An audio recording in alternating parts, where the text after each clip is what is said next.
Hey guys, it's BlockchainBrad, and today we have two very, very special guests in the house. We have none other than Lerner. Hey Lawrence, how you going? Excellent. And also we all have Nash as well. So Nash, thank you so much for being on the channel. We appreciate your time. Just a bit of background for both of you. These guys are the real deal. They are CEOs in their own right. Lawrence is the CEO of RChain Holdings company. And if you want to know more about that, there's many different sources of information. I'm going to find out about some excellent and amazing credentials about Lawrence in a moment. But also Nash, he has a long history of business experience as well, and he is the CEO of a company called Pyrofex. So both of you, welcome. We are very honored to have you. Let's talk about your background briefly, Lawrence. I'm going to introduce you with some key achievements you've made, and then just give us a bit about who you are and what you've done, what you achieved. So Thank you. Lawrence is amazing. He's done quite a lot of things. He's had extensive executive experience, and when I read through it, I was amazed. The reason is because he's managed to do things, for example, like improve the overall economic outcomes for companies like Dun and Bradstreet with 35% increases, defining Motorola smartphone strategies. It's amazing what he's done.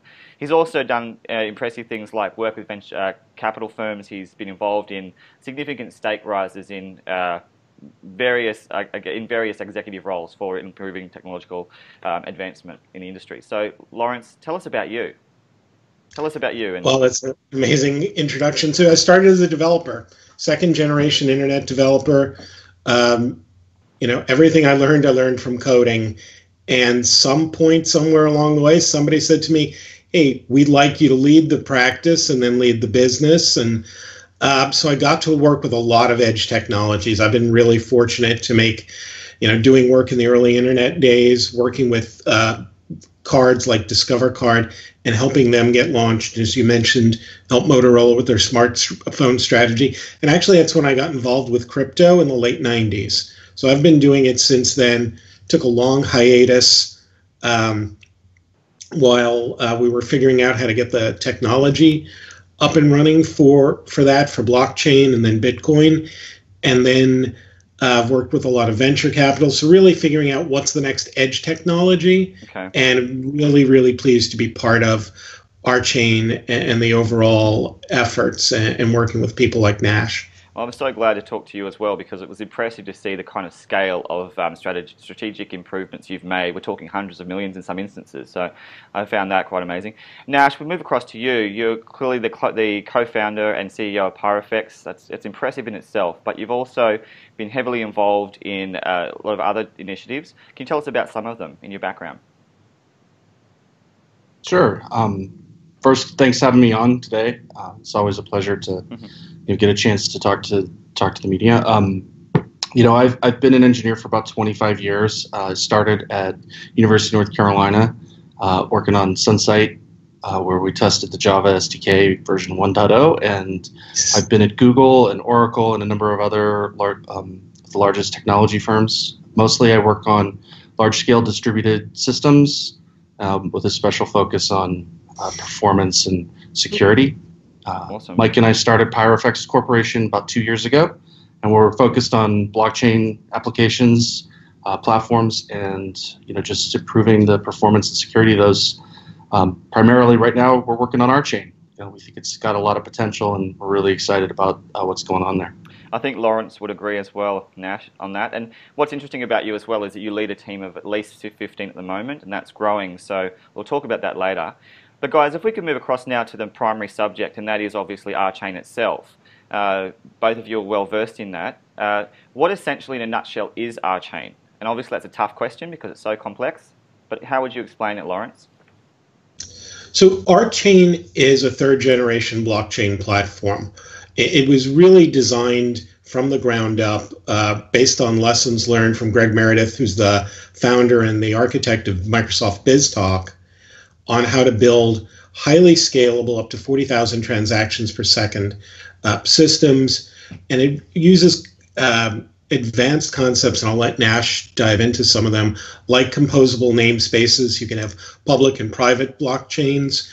We're developing our own from the ground up language, and we'll get real deep in that, called Rolang, based on mobile process calculus. And it allows us to do advanced concepts like correct by construction programming.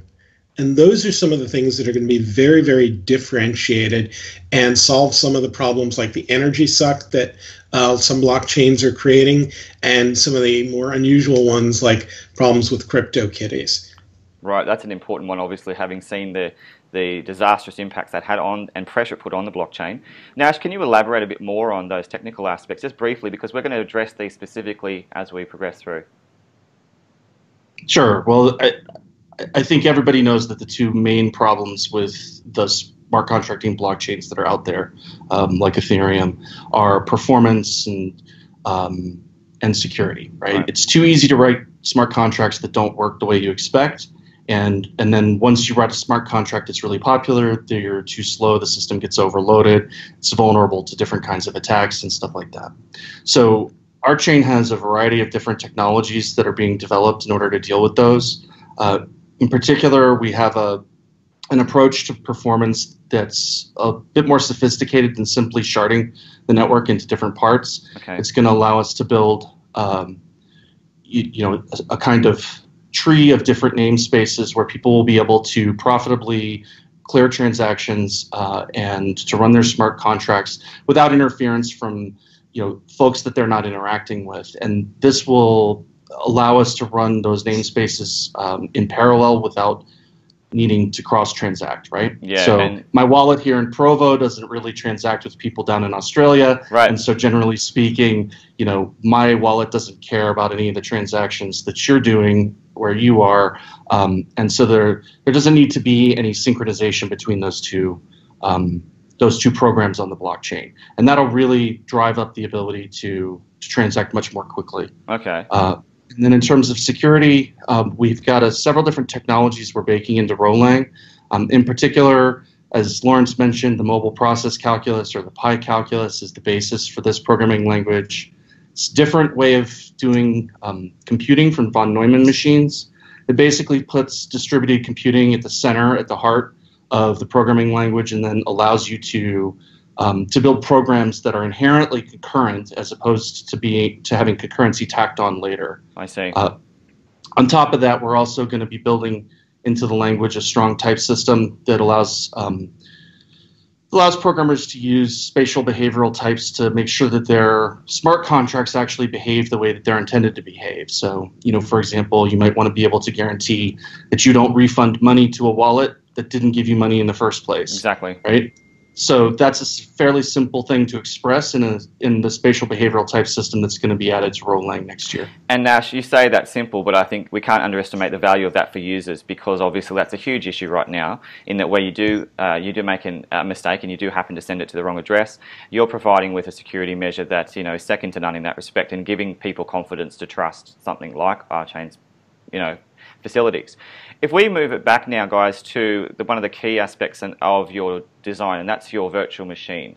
First of all, let's address the slogan itself. So RChain argues that it is the blockchain solution for industrial scale utility, industrial scale applications. So let's talk about how you're going to do that, and fundamentally you need a great virtual machine to make that happen. So what sets the ROH virtual machine apart? Why is it so good? Well, we're working on two different virtual machines right now. We've got the Rosette VM that Greg Meredith wrote with a number of excellent developers and engineers back at MCC in the late 90s. We're upgrading that VM to 64-bit and bringing it out very shortly. We'll be releasing a version of that.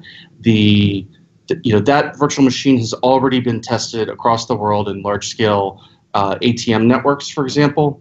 And so we know that it's robust and reliable for industrial processing because we've simply seen it before. It's done the job for many, many years. It's still in use across the world. Okay. And as a result of that, we're very confident that it's going to work. We're also building a new virtual machine that's written in Scala. And part of the reason we want to build a new version of the same VM is because we want to be able to prove that the thing works the way that we say it does. Okay. And so we're using the absolute best tools we can find in the space today.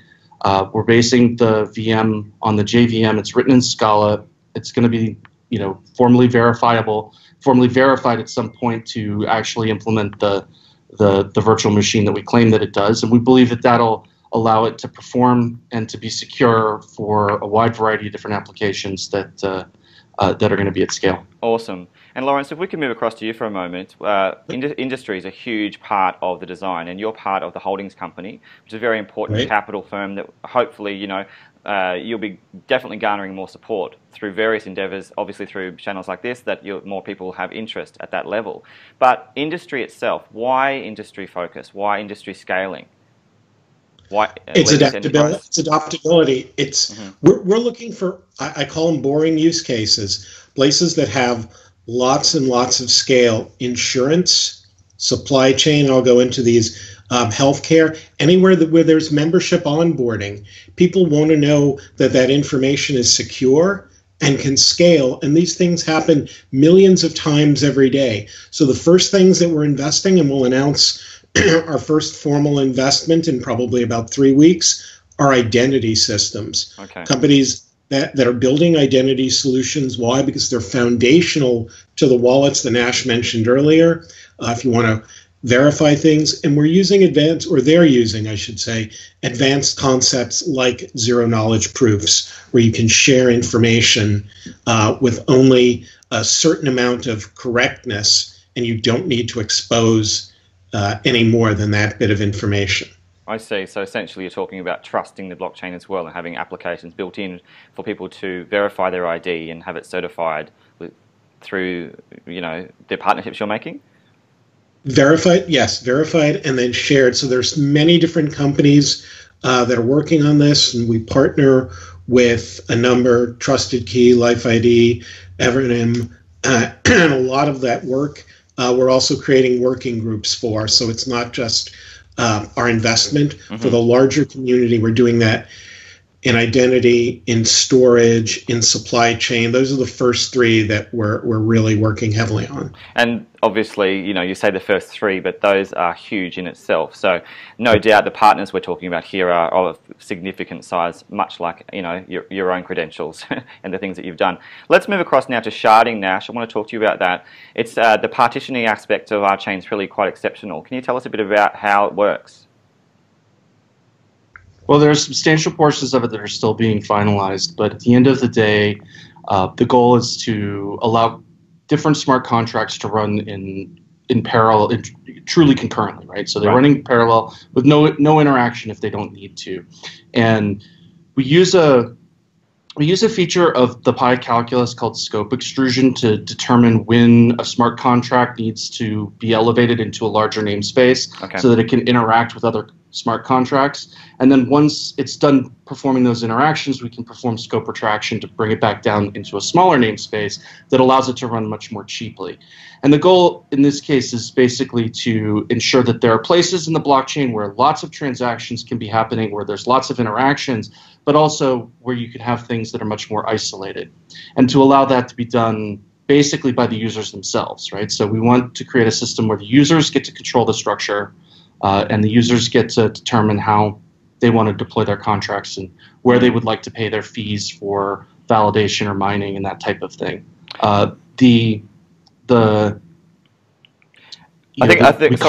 Sorry to interrupt, I was going to say, it's great that you are providing that degree of concurrency. And if we could talk about some of those functions in relation to that, Nash, while we're on that topic of meta-programming, for example, or the reactive data streams and the pattern matching, like those aspects are really key to this. So can you just just briefly touch on those?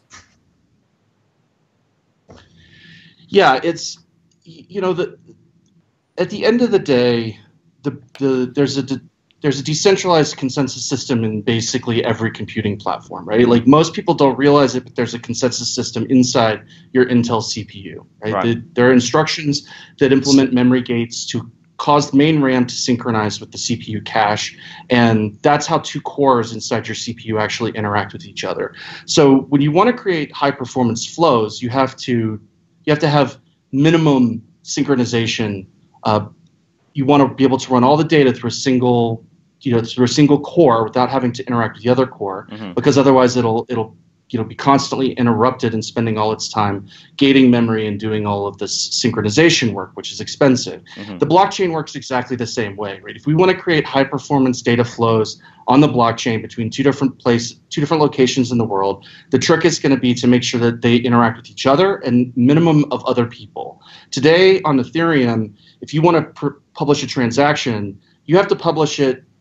It's in lockstep with every single other transaction across the entire globe, right? RChain totally breaks that model, right? We don't need to order transactions with relative to each other unless the transactions are actually related.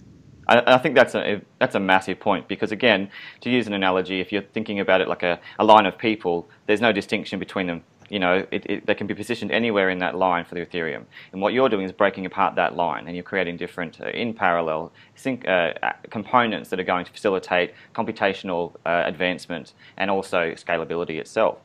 Lawrence, if we can talk about something you're experiencing, that's enterprise. You know, we're so fortunate to have Nash leading the way with all the technological and technical aspects of RChain. But you certainly are privy to a number of the deals you're making and in the future. How important is the vision in enterprise for RChain Holdings? It's huge. I mean, it's part of our sort of midterm goals in a couple of ways. Because as Nash has pointed out, this is a very different programming paradigm.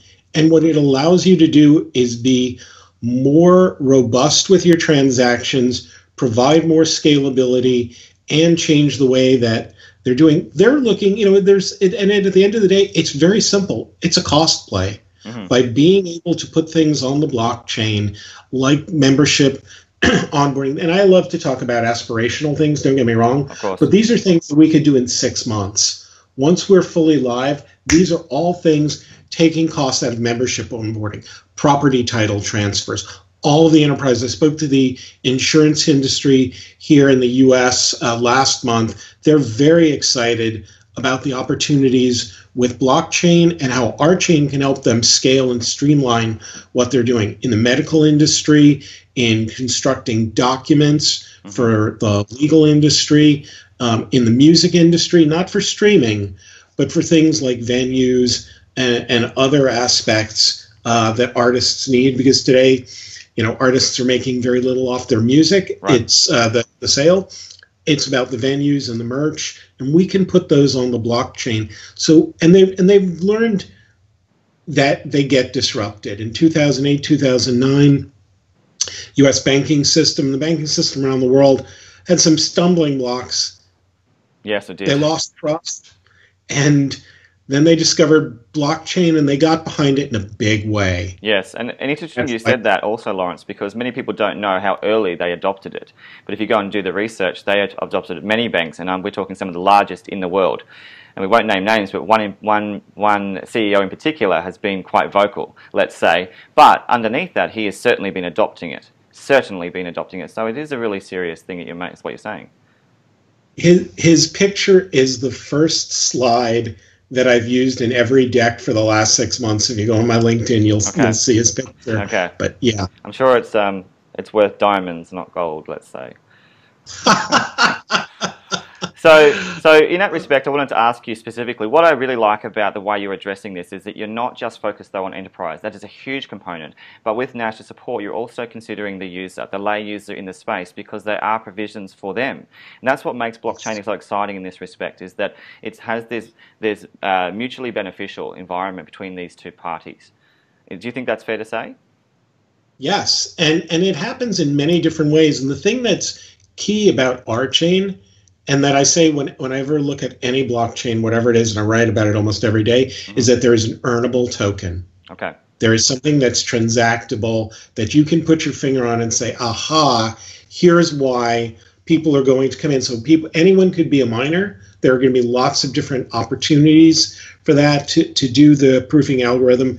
And I know Nash is going to go deep on Casper. Yes. But that is a key point that we bring out, that you can look at, you know, dare I say, the legitimacy of the RChain platform. I agree, and obviously that's the reason why we're talking, because I was reading into your work and quite amazed by two things. Firstly, the complexity, and that's why we have Nash here to explain those things, but also I suppose the lack of attention you've had so far. You know, you're flying under the radar in a massive way, and I wonder why, because of what you already clearly are planning on doing and the tech behind it and the team. Again, no question in that comment, but it does surprise me that that is happening. Let's move across now to the smart contracts. That is one of the really impressive things about RChain, in that you are claiming that you are dynamic, you're responsive, you're provably correct as smart contract operations. And so can you talk, Nash, about really, you know, what sets the RChain smart contract apart? Yeah, it's fascinating, really. For the vast majority of our industry's history, we've worked with a single model of computing called the von Neumann machine, right? There are some minor variations that are out there, like Java's stack machine and some other things, but at the end of the day, most computing platforms are built on top of von Neumann machines.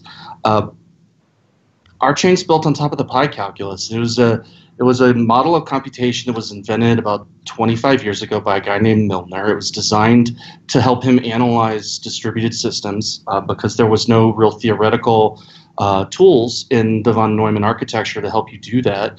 And for the next 2.5 decades, people continued to bang their head against von Neumann machines' lack of facility with distributed systems. Right.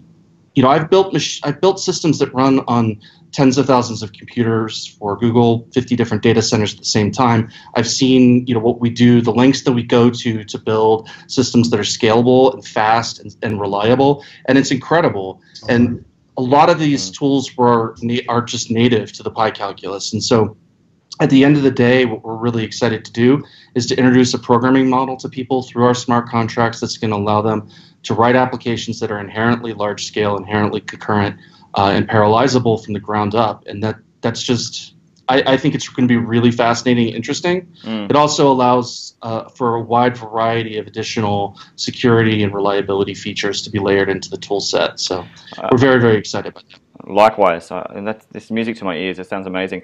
Let's talk about namespace, because you were referring to that before. That's really important to the overall visibility aspects of both the smart contracts and the blockchain design.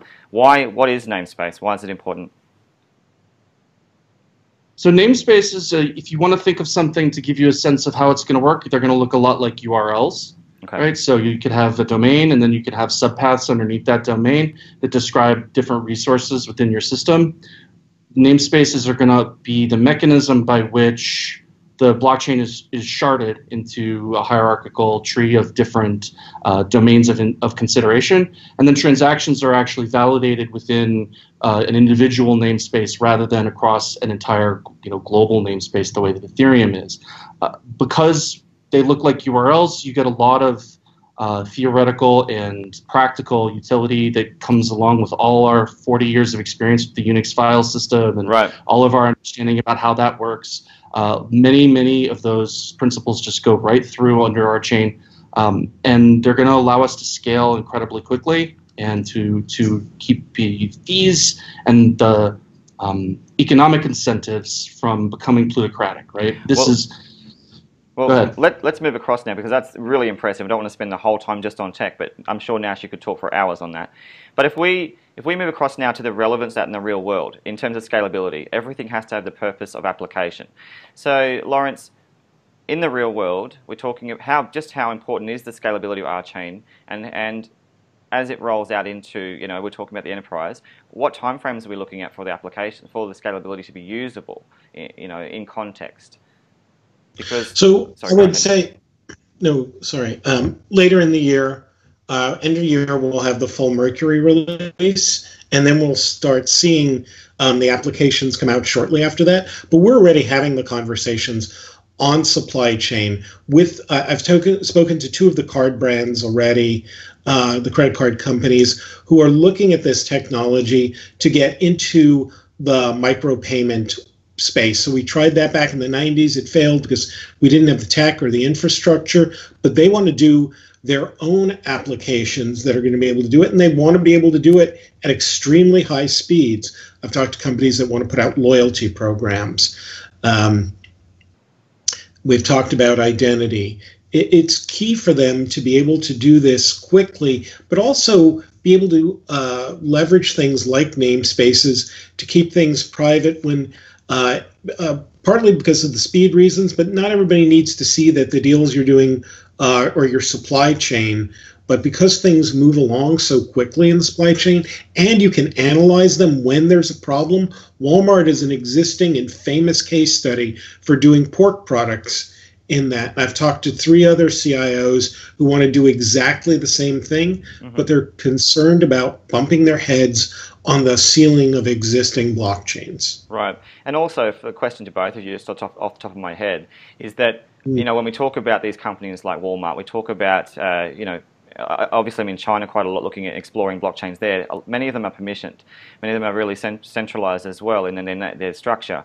You guys are also doing this in a public space. Is that fair to say? You're looking at it as an operational public blockchain. Yeah. And so that's also another thing that's setting you apart, you know, with this ID and rolling it out in this respect, is that you are essentially open source by design. Is that also correct? Yep. Okay. I look at it like this. We want our children to be more successful than us. Right. That's really fascinating. So let's talk about the impact, I suppose, of smart contracts in terms of the dApps. That's important. How will, you know, how will RChain essentially impact upon the overall space of dApps? Yeah, that's a really good question. So I think that one of the biggest problems that we've had with dApp deployments so far is that they can essentially only do what the blockchain already does reasonably well, right? We have some distributed exchanges where you can perform transaction clearing in a book, and you know, maybe the MakerDAO's DAI stuff is a good example of a dApp that works pretty well. But these are not applications that really stretch the blockchain use case from the basic ledger system to, you know, to something radical and new, right? And the reason is simply performance and reliability. You know, nobody's going to put their West Texas Intermediate crude options market onto Ethereum the way that it stands today. It's just not secure enough, and it's not fast enough, and it's not reliable enough. Right. And so we have to fix those problems before we're going to be able to build dApps that really matter. And as soon as we do, I think we're going to see a rich blossoming of a variety of different ideas that are both industrial, that are financial, that are artistic, that are community-oriented.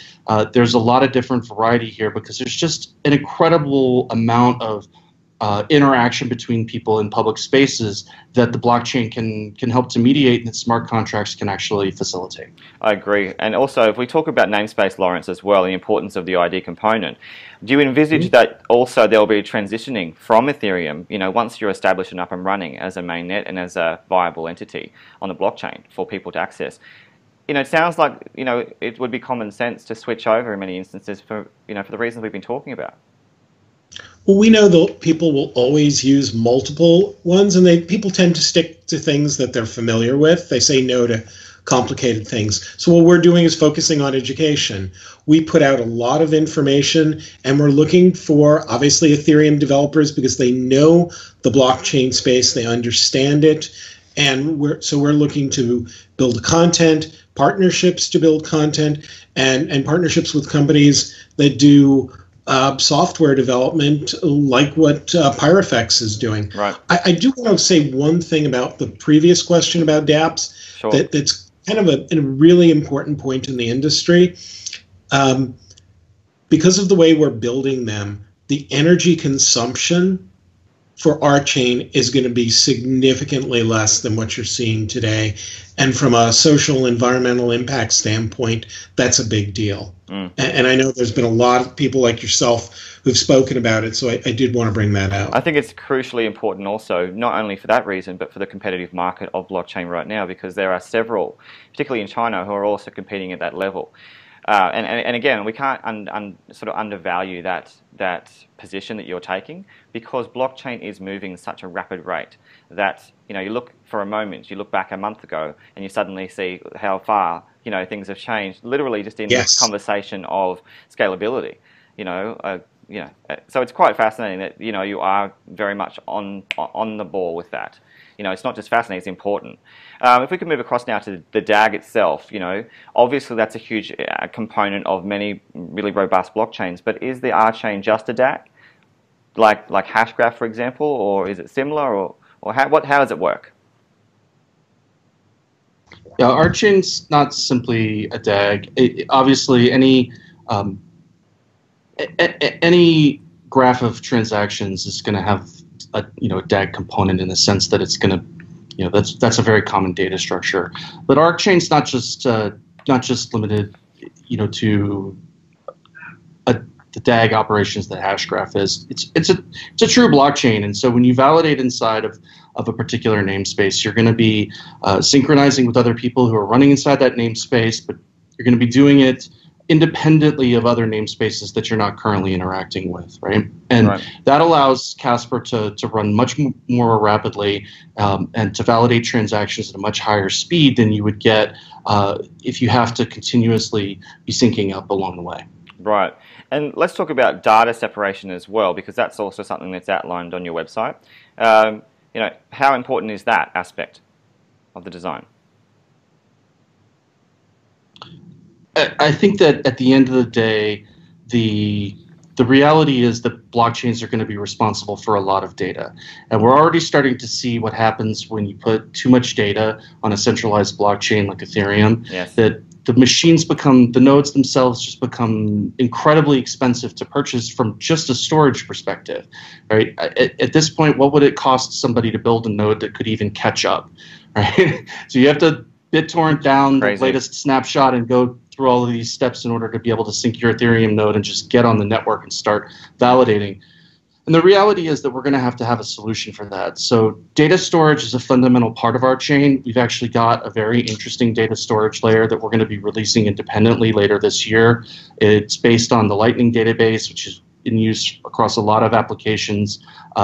It's going to include a predicate query language that's completely unique, I think, at this point in the database space. And we're going to use that layer in order to provide high speed, high throughput storage and I/O for every single node that ships that's on the RChain network. Wow. And then, of course, you'll be able to those will be sharded by namespace. So the data that gets stored in your smart contract is going to be stored in the namespace where it's most affordable to provide storage.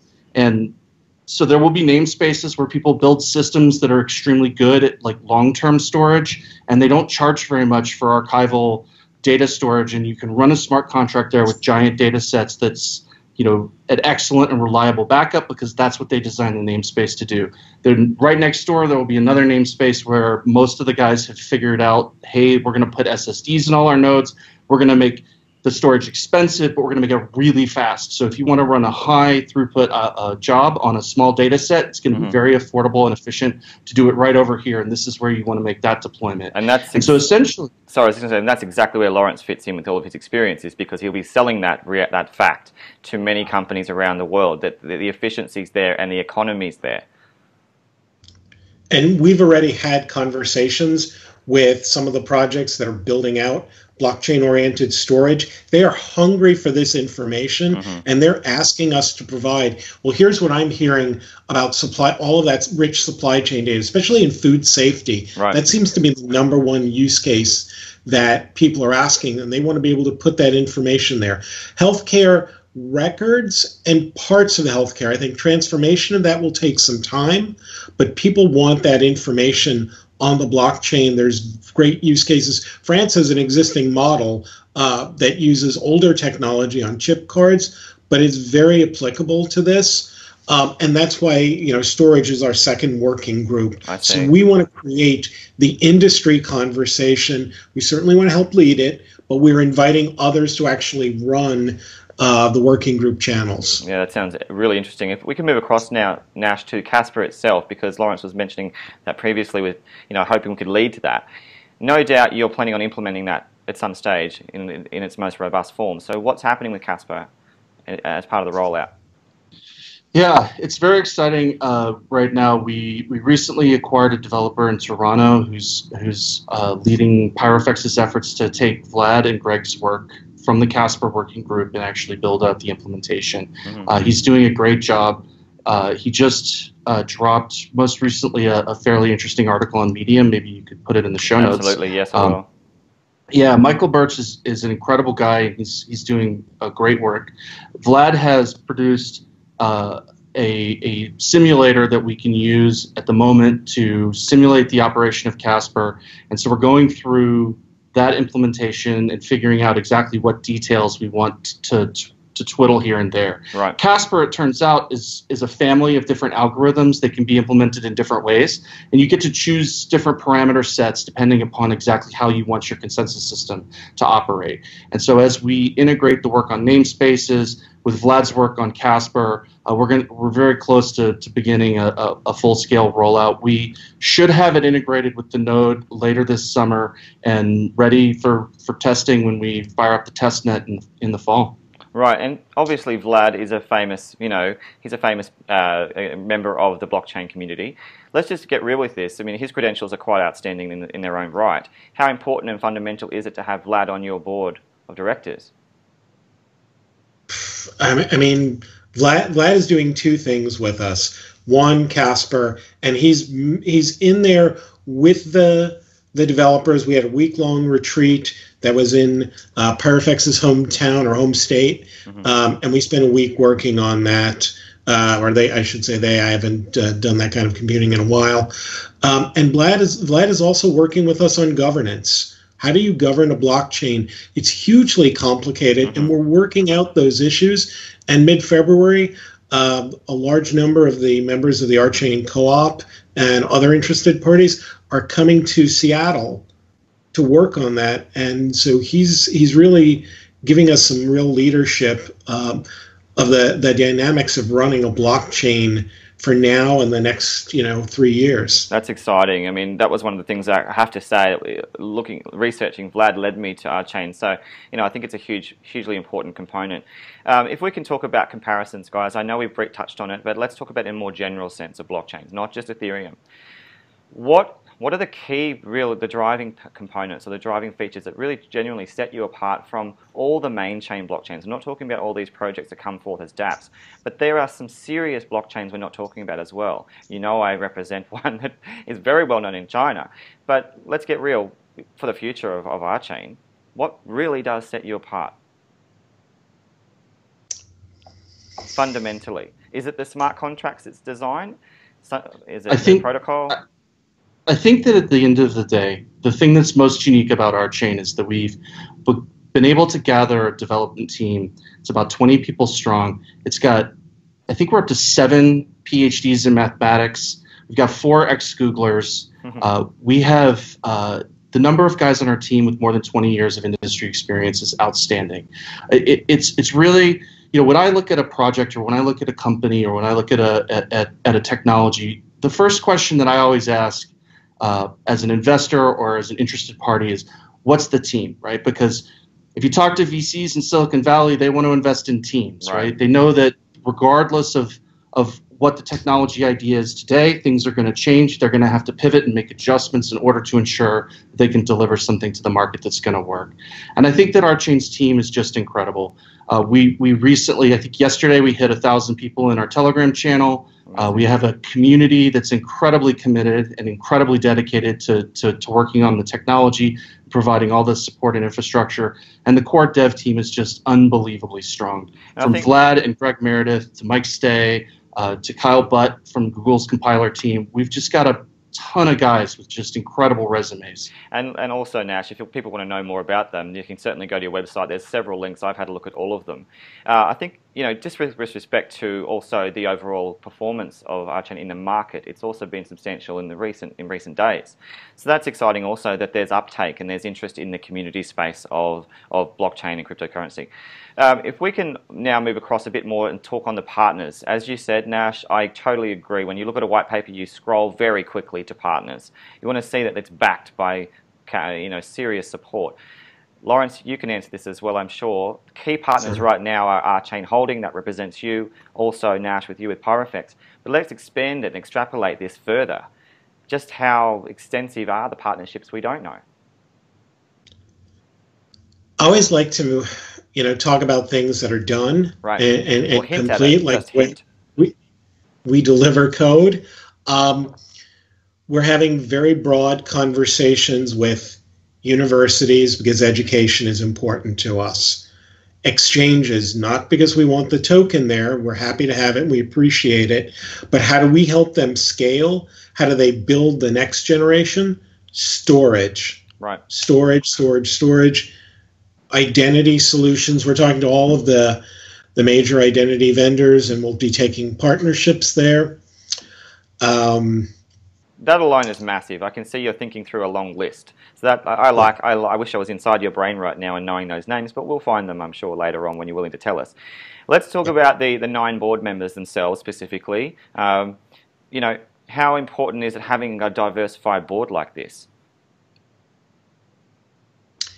You get a range of opinions and a range of experiences that aren't just the technical, which we absolutely need, but we're also a multinational board, okay, which you don't see very often. I've been on public and private boards. What we're getting is experience from people in Europe who understand what does it mean to build things there, and from that developer perspective, from the enterprise perspective, from a cultural perspective.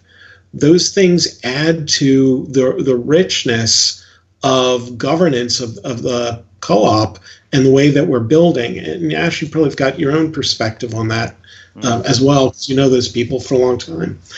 So what are you thinking, Nash, in terms of that as well, particularly from the technical standpoint, because there's a rich, you know, degree of experience just on the technical side. Yeah. Yeah, both on the governance side and on the technical side. I think it's really impressive the way that the blockchain industry in general has been able to pull people in from all across the world. You know, we've got I think we got our 16th developer on the RChain project just today, and we have about a third of those are outside the United States. Right. So we've got guys all the way from Russia to Germany to Poland. You know, just all across the world, and it's really impressive to be able to pull in perspectives from all over. You can get guys reviewing each other's code in the middle of the night, so that when the developer wakes back up, somebody's already checked out what he's done the previous day, and he can go right back to work. And it's really incredible how fast things move and how many different perspectives we have that help us maintain a holistic vision. Awesome. And just in terms of community support, obviously there's a huge aspect of market sentiment. You know, the whole nature of blockchain is, you know, hinging on community itself. And I suppose the social imperative. So how are you catering for the small guy, for people, you know, like me who want to know more about RChain and want to access perhaps, you know, a stake in this incredible technology? How are you supporting these kind of people with reward systems or with, you know, being able to even access it through social media streams? Yeah, that's a really good question. RChain, the development team and the community in general have a really rich bounty system that we've built that allows individual open source developers to make contributions, whether it's on the marketing side, whether it's on the web development side, whether it's writing technical documentation, contributing code. One of our most active developers over the last few weeks has turned out to be a bounty developer. He's come into the project. He's earning rocks as a member of the community who's contributing to the improvement of the software. And that's why we love blockchain, because it opens up possibilities for people. If we move across now just the lay consumer, you know, someone who just wants to know how to take part in them, let's talk about roadmaps. Let's talk about times when people can actually take part actively in RChain. When is all that going to unfold? There's a number of different streams. Come to rchain.coop. Join some of the hangouts. They're mostly public for community work. We have a thriving Discord channel. We'll give you all the links. We've got over 700 developers on our QQ channel in China. We're doing active meetups around the world. I'm going to be in San Francisco next week. We've got 50 people signed up for our first meetup there. We're at the Runway, which is in the Twitter building. So that we continue to push those out. And because it's such an open community, almost every one of these hangouts is broadcast on YouTube. Right, and you're already live on exchanges. That's correct, isn't it? That's correct. So we're on KuCoin and EtherDelt. So sorry, can you say that again, Lawrence? So we're really crystal clear. We're on KuCoin and EtherDelt. Okay, so you're on very few exchanges, which translates to, you know, a huge future in terms of exchange access. For those people who may not know much about EtherDelta, obviously KuCoin's quite a user-friendly platform. Let's talk about the prospects of others. Have you got any clear direction in next few exchanges coming? We're really focused on the platform, and while Holdings is a commercial venture, we're not out there to get lots and lots of rocks on circulation on exchanges. We're really looking to get it in the hands of developers and entrepreneurs and enterprises and others who want to use it. That's our primary focus. That's where our energy is. So when we pursue exchanges, it's really only for helping them scale up their technology and improving quality of service. Right. So it's not about also trying to increase or expedite the process of, we've seen this in the past, to be frank, is that some of them will just go straight through to several exchanges very quickly to really hike the price, FOMO the market. What I'm hearing from you is about utility. I'm hearing that you are very much planned on trying to make this a real world project for the future. So let's talk about that specifically. What are some of the real-world contexts and applications for this as a viable, practical, pragmatic business of the future? One of the Pyrofex is going to be launching a new product line this year to go along with the RChain platform that's going to be an integrated development environment for blockchain applications. We're going to have a graphical IDE that makes it easy to build smart contracts and to deploy them seamlessly onto a variety of different smart contracting platforms. We want to have an app store that helps people monetize the smart contracting code that they've already written for various different blockchains. And we want to make it easy for people to migrate between different blockchains as their application scales. We're not going to get tens of thousands of dApps and tens and thousands of tokens out there until we have the tools that are required in order for people to experiment and quickly and easily test and see what works and what doesn't. And from an IT perspective, all of that works better if you have good, easy to use tools that focus on migration. Right. It's about managing change both in the enterprise environment, in the open source community, wherever you are. The number of development tools that exist in order to help you manage change is incredible. The blockchain environment is so dynamic that this is, I think, one of the biggest missing pieces for any serious development team that wants to focus on the blockchain. This is a big hole in their tool chest. And I think what's impressive also, just before I come across to you, Lawrence, is that you are addressing that hole, and I think we need to really make that clear. Is that one thing that you said in that comment was that you can't achieve a minimum of 10,000 dApps on your blockchain unless you do these things. You're addressing the hole so that can be a natural progression. Right now there is no natural progression. So Lawrence, can you continue on? And please, I'm sorry to interrupt. No, that's fine. Thank you. And I double down on everything Nash said. The other thing is testing tools. Nobody's got robust testing tools, and I've run large consultancies around that. That's what I'm investing in. Oracles. Right. There are lots and lots of opportunities, not just for software oracles. We're going to see hardware oracles, sensors, IoT. We're going very big on those. Is it going to all happen in 6 months? No. I'm a realist. But those are the things that we want to invest in early, and those are the things the enterprise wants to see. Entrepreneurs are coming back with are devices that do telematics in cars. Right. Soil monitoring. I talked to a bank, in South America that wants to do that for farmers. All of those things are key to growth, and they demonstrate how well RChain will scale, how well it'll get adopted, and that people can make money off of their hard work and be able to grow business and create better lives. I mean, I can go on about banking as well. Please do. Socially conscious banking. I'm always reluctant to talk about names until I've spoken to the people. But one of the ones that's a socially responsible bank, they're not saying, hey, our blockchain is going to disrupt it. They want to connect to the central banks and then connect them in third world countries like Cora Networks, I'll use their name, where there isn't strong banking infrastructure. People are driving across the border with bank transfers. And all they want to do, right, and I'm not trying to oversimplify it, is connect them using blockchain technology because it's cheaper and easier to run, and it empowers lives. Right. Those are some of the mandates that Greg Meredith put in, everybody on the board that you asked about, people like Nash, myself, Ed Eichholt, and others who've really worked very hard to build it. Sorry, I'm getting very passionate. No, I think that's great. I think it's great. And Lawrence, just to reiterate, I think this is important, obviously from my blockchain knowledge, is that right from the very first iteration of blockchain, the very first white paper we saw the premise of circumventing authority, circumventing control, circumventing enterprise, in fact. What is very exciting about companies like you, and not to FOMO the market by any means, but is that you are addressing a key part of trust and identity. Until that is done initially, and then we address the issue that Nash was talking about with the holes, you're not actually ever going to enter into enterprise markets successfully. So it appears that your whole team have analyzed this very well as a third generation blockchain, and you're approaching it in such a way that it does definitely incorporate I guess the benefits for enterprise and also the benefits for the user.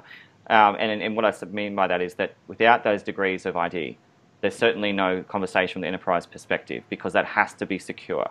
Is that fair to say? Absolutely. So, absolutely. Given that there are, from my knowledge, so few really in the game of ID in the blockchain space, I'm going to be really watching you guys to find out which partnerships you're making in that respect. But in terms of vision, before we finish off with some special announcements hopefully you might give us, what's the vision in the next few years? What do you look back and see, Nash, with all your technical knowledge? What is RChain in 2020? I honestly think that if we are successful in the next 5 years, we're going to become the world's largest smart contracting platform, and we're going to begin to enable individual end users to participate in all the types of economic transactions that have been locked up inside the financial system for decades. And the democratization of the financial system is going to be really incredible and wonderful thing to observe, and I hope that RChain is a really central part of that. I think just the fact you said alone, you think it's going to be the world's largest. We're talking about serious optimism here. Let's talk about the firewall for a moment before I go across to Lawrence in the same question. The firewall in China, this ideology, like this, I suppose, invisible blockade that exists in many industries, including blockchain. How are you going to break through that? Yeah, so it's interesting. We actually worked out a system last week for allowing people to connect and disconnect sub-blockchains from the RChain namespaces, and I think that this is really how things are going to be implemented in terms of managing private and semi-private blockchains that are governed differently from the main set of namespaces that exist across the world, right? So you can envision gateways in some way. Yeah, how it exactly gets implemented is going to be sort of open to each individual user, but we know at this point that what we can do is allow people to take the namespaces that they've created for themselves and disconnect them, go off and run them on their own, and then bring them back, right? And so we've seen in the blockchain space, we've seen blockchains fork, right? We know what it looks like for two chunks of the parties to go their separate ways. What we haven't seen yet is we haven't seen two separate parties come back together. And that's one of the things that we figured out very recently that we can do with namespaces that's going to make it possible for the Chinese government and their society to find ways to make blockchain work well for them within whatever framework they want to bring to the table. We're not here to try to change the way that China does business. We're just here to try to give them a technology that allows them to integrate their business with the business of the rest of the world as fairly as possible. Right. And I think we can do that very, very easily with RChain. I agree, and also, there's a misnomer out there, obviously with the ICO event, let's say, in China, that somehow there's an aversion in China for blockchain, which is absolute nonsense, because they are leading the world, in fact, in many respects, with their their iterations, their number of blockchain, enterprises and businesses and that sort of thing. But if we could go across... China's they're incredibly innovative in the way that they deploy technology across their economy in order to accomplish their goals, and they have a wonderful way of working together in order to accomplish society-wide goals that have staggering scale. So when China decides to get serious about the blockchain and to use it for something, use it for applications that matter to them, I think it's going to be an incredible thing to watch. Absolutely. I mean, I can tell you about one example, just briefly from my own knowledge, is they are unraveling a One Road, One Belt initiative, which you may know of. And that is of a significant scale in the international space, particularly from China across through to Europe. We won't talk about that further at the moment, but Lawrence, if we go across to you now and talk about your vision. Obviously, you have a different perspective, being so enterprise focused, and you're rallying various business relationships now. And What's your vision, for the long term? Developers, getting the tools into the hands of the developers so they can build things that we can create an ecosystem of education around how the blockchain should work, how gas pricing, or as we call it, phlogiston, works to build out the chains, because the ecosystems are going to be so complicated. We want to foster that education so that then companies, entrepreneurs, and startups can build really massively scaled new networks that are outside of the traditional system. We've seen some spectacular failures in the traditional banking system around credit cards with MCX. We have the opportunity to create those and add value at all levels. And so I see us creating the dialogue, delivering on standards, driving that with other partners, many other partners, and then having the technology that underlies it to get it executed. This is just like the internet days. How exactly it's going to happen, don't know. I'm not that smart, and I don't think anybody is. Well, I think you certainly are smart. I mean, what your team, the whole team of RChain Holdings, the whole team of Pyrofex, is what you're all focused on doing in a unified way is exceptional. Special announcements. I mean, I always like to, encourage those to come forth if you can provide any. What's happening that you want to release with regard to RChain?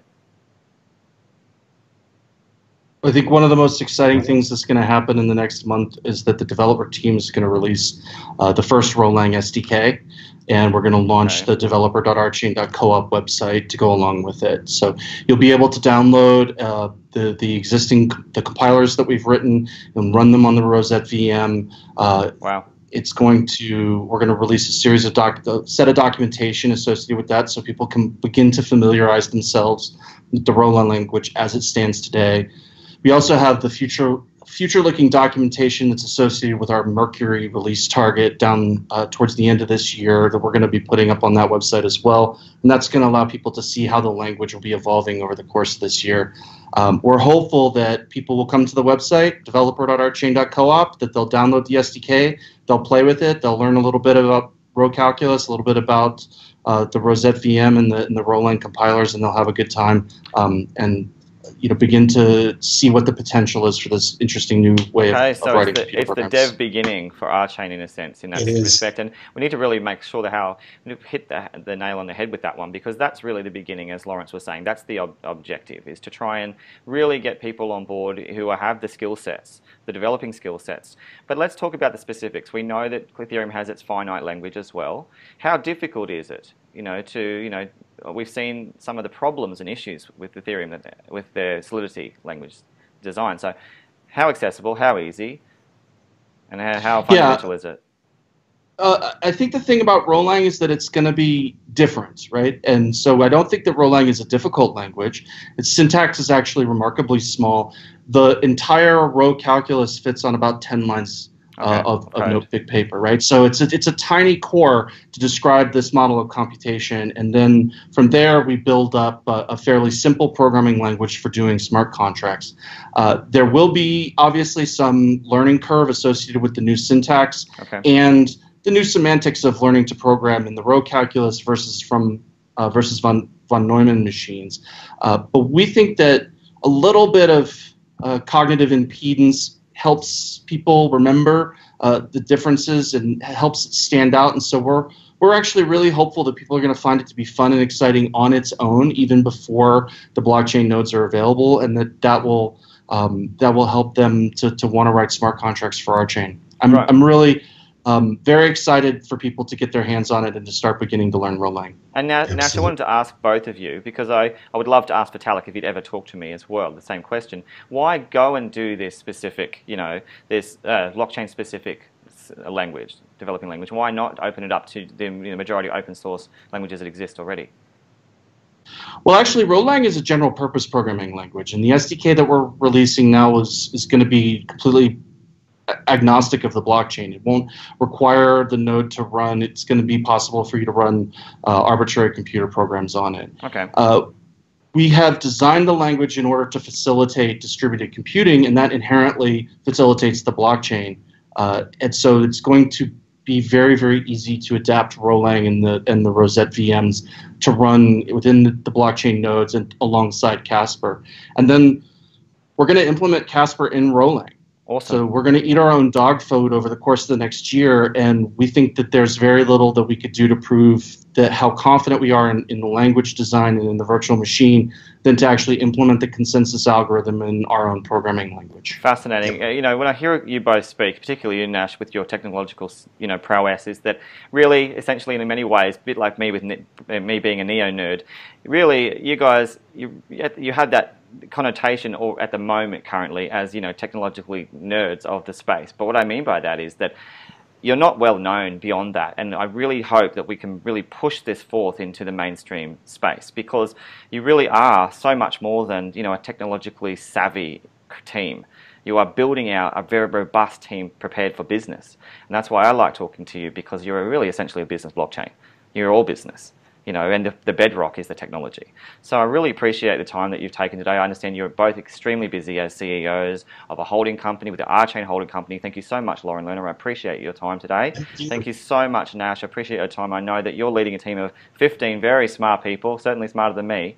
And hopefully we can talk again, and I'll be really excited to follow the journey that RChain is going to build, out in the next few years. Love to. Thank you so much. Yeah. Thank you. Thanks for having us on. Very welcome. Yeah.